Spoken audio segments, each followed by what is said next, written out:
When John Martin moved into his dream home on the outskirts of Ashland, Oregon, he never imagined his peaceful life would turn into a battleground. But when his entitled new neighbors, Karen and Mark, tried to claim his backyard as their own, the fight for justice ignited, a fight that would change everything. John Martin had always envisioned a home that would be more than just a place to live. It would be a sanctuary. At 34, after years of coding, late nights, and long weekends as a video game developer, he finally found it. A charming single-story house on the outskirts of Ashland, Oregon. The property was everything he had dreamed of. Quiet, surrounded by towering pines, and most importantly, with a backyard that felt like his personal slice of paradise. The yard was expansive, dotted with patches of wildflowers that swayed gently in the breeze. In the center, John had poured his heart and savings into building a spacious wooden deck. With its sleek pergola and string lights that cast a soft glow at night, it was perfect for stargazing or hosting friends on summer evenings. Beyond the deck, he had even set up a small workshop where he tinkered with DIY projects, finding solace in crafting something tangible after hours of virtual world building. Life in this suburban haven was peaceful. Neighbors waved hello, but respected boundaries, a balance John appreciated. The elderly couple across the street often left baskets of fresh tomatoes on his porch, and the kids next door occasionally sent a soccer ball rolling into his yard, always apologizing with shy grins. It was an unspoken agreement. Everyone minded their own business, but extended kindness when needed. That tranquility lasted until Karen and her husband Mark moved in. Their arrival was anything but subtle. John first noticed the rumble of their moving truck early one Saturday morning, followed by Karen's sharp voice directing the movers. She was a striking woman in her mid-40s, her expression often set in a look of perpetual dissatisfaction. Mark, on the other hand, seemed perpetually glued to his phone, rarely looking up or engaging with anyone. John had made an effort to introduce himself, bringing over a plate of cookies as a friendly gesture. Karen accepted them with a tight-lipped smile, commenting that the neighborhood seemed quaint but could use a touch of refinement.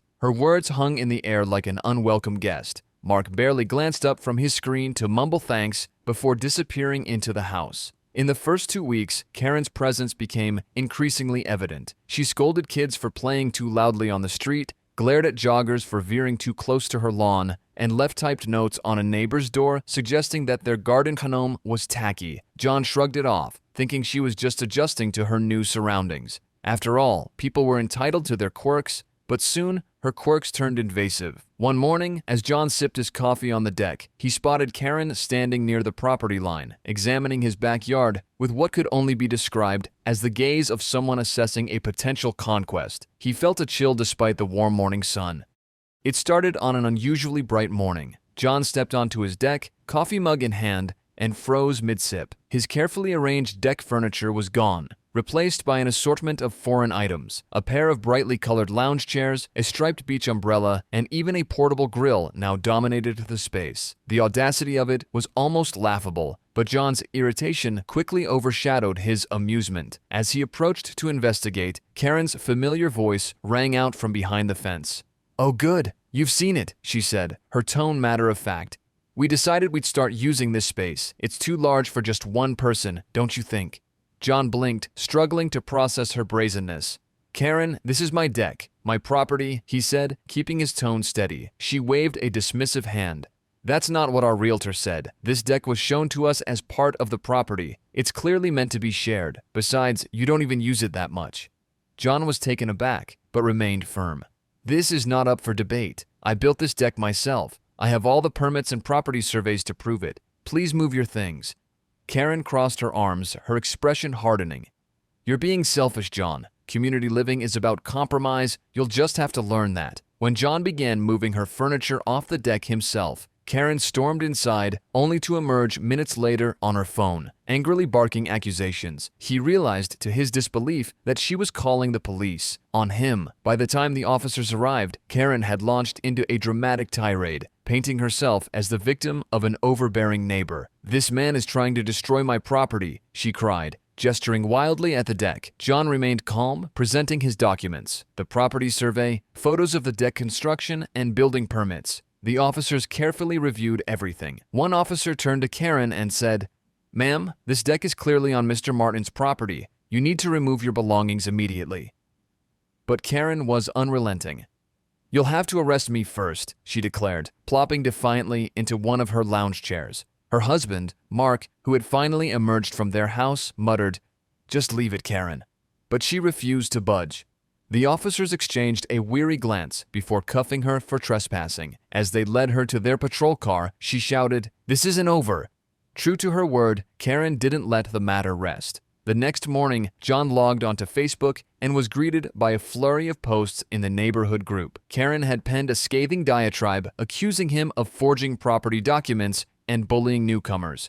Some of her more gullible neighbors expressed concern, though most knew John well enough to dismiss her claims. The online harassment quickly turned into real-world nuisances. Over the next few days, John found garbage bags tossed over his fence, graffiti scrawled on his mailbox, and one night, someone even left shattered glass scattered across his driveway. But the situation escalated even more when John discovered that his car's tires were punctured. He immediately realized that it was Mark. When the police arrived, Mark vehemently denied everything, claiming that he was just walking around. The police were skeptical but did not arrest him on the spot, saying they needed more time to investigate. John realized that he was no longer dealing with simple attractiveness. Karen and Mark were escalating their vendetta, and it was clear that they wouldn't stop until they got what they wanted or faced real consequences.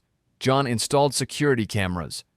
Karen's legal attack came swiftly and with venomous intent. She filed a lawsuit against John, claiming his deck encroached on her property and demanding hefty compensation for emotional distress. Her narrative painted herself and Mark as victims of a neighbor who, according to their fabricated story, was hostile and unreasonable. For John, it was both maddening and baffling. How could someone twist reality so blatantly? Karen's vendetta didn't stop there. Over the following weeks, John was plagued by a barrage of false complaints to city authorities. Inspectors arrived unannounced, checking for alleged zoning violations, illegal construction, and even supposed safety hazards. Each visit was stressful, but John's meticulous documentation saved him every time. Despite the clean bill of compliance from officials, the interruptions disrupted his peace and added layers of frustration. Then, the situation turned from harassment to outright danger. Late one night, John was startled awake by a strange glow outside his window. Rushing to his deck, he saw flames licking the edges of his pergola. Acting quickly, he grabbed a fire extinguisher and managed to douse the fire before it spread. Reviewing footage from his security cameras, his worst fears were confirmed. The video showed Mark sneaking onto his property and throwing a Molotov cocktail onto the deck before sprinting away. John immediately called the police, handing over the incriminating footage. Officers arrived swiftly, and Mark was arrested that night. Meanwhile, Karen's facade of control began to crack. As the evidence mounted, neighbors who had initially been sympathetic to her started distancing themselves. Some even approached John privately, apologizing for doubting him and offering their support.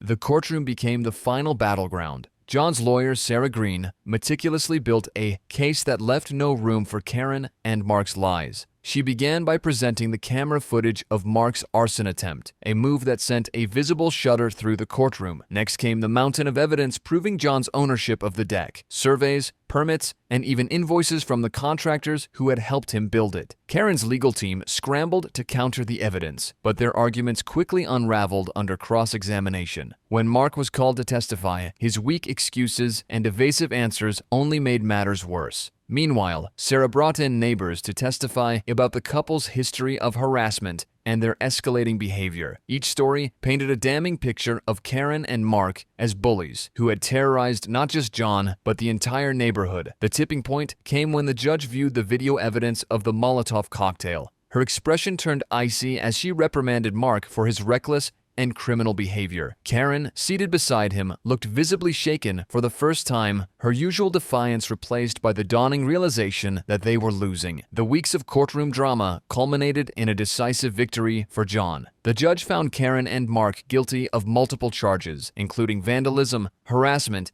and attempted arson. The verdict not only brought justice, but also restored John's peace of mind. Karen's allies in the neighborhood had all but vanished by the end of the trial, and she stood isolated, her once commanding presence reduced to a shadow of itself. For John, it wasn't just about the legal win. It was about reclaiming his life and restoring the sense of security that had been stripped away by months of relentless attacks. When the judge delivered the verdict, the courtroom fell silent. Mark was convicted on multiple counts, including arson, vandalism, and criminal threats, and sentenced to 4 years in prison. Karen, as a co-conspirator, was given 2 years in jail and ordered to pay $150,000 in damages to John. The judge's tone was uncompromising as she declared, "This kind of behavior has no place in our society. Property rights are fundamental, and actions like yours endanger not just individuals, but the very fabric of community trust." The aftermath was swift and unforgiving. Their house was seized and sold to cover part of the judgment. The proceeds didn't fully satisfy the court's ruling, so the remainder of Karen's debt was scheduled to be collected through wage garnishment. John used the compensation to repair the damage to his deck and add further security measures to his property. Meanwhile, the neighborhood collectively exhaled a sigh of relief as the couple's reign of terror came to an end. The new owners of Karen and Mark's former home, a young family with 2 children, introduced themselves to John with a warm smile and a basket of cookies, signaling the beginning of a much-needed fresh start for the community. As John stood on his newly rebuilt deck, watching the sunset with a cup of coffee in hand, he felt a profound sense of closure. The scars of the ordeal remained, but so did the satisfaction of knowing that justice had prevailed. His home, once threatened, was now safer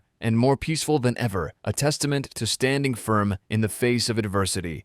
After the dust settled, John poured his energy into transforming his deck into an even more inviting space. What had once been a source of conflict now stood as a symbol of triumph. He installed a new outdoor dining area under a pergola adorned with climbing vines, added comfortable seating with weatherproof cushions, and set up a fire pit for chilly Oregon evenings. Soft string lights crisscrossed above the deck, casting a cozy glow that made the space perfect for hosting gatherings or simply enjoying a peaceful night under the stars. But the impact extended far beyond aesthetics. John's story became a rallying cry for the neighborhood, inspiring others to protect their property and assert their rights. Neighbors began stopping by to thank him for standing up to Karen and Mark. Many sought his advice on handling disputes or improving security, often remarking that his resilience had given them confidence to tackle their own challenges. John found himself no longer just a homeowner, but a trusted figure in the community. Where once his interactions with neighbors had been polite